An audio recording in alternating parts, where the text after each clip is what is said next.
Kain na po tayo mga kabeshi. Ayan ang ating langgunisa with broccoli and then ang ating basmati hot rice. Kain na po tayo. Ciao! So ayan mga kabeshi, ang ating Italian langgunisa. Ayan. So minarinate ko siya ng 2.5 hours. Ayan. So nilagyan natin siya ng garlic, ng onion, pepper, at saka ng lemon juice, and then apple juice, at saka kaunting ketchup. Ayan, and then hindi mawawala ang ating brown sugar at saka soy sauce. Ayan. So yan ang ating homemade langgunisa. Ayan, para makatikim tayo ng Filipino style. Yung medyo matamis kasi ang langgunisa dito sa Italy ay salty. So i-fry na natin mga kabeshi.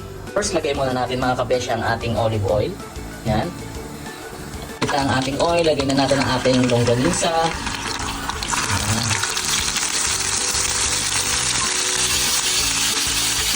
Ayan. Naglaga na rin pala tayo ng ating broccoli. Yan. Para sa gulay natin. Flip lang natin. Ayan. Medyo nagbabrown na siya. Ayan. So nakita nyo na para na siyang langgunisa natin sa Pilipinas. Diba? Ayan. So nagluto na rin tayo ng basmati rice. Ayan.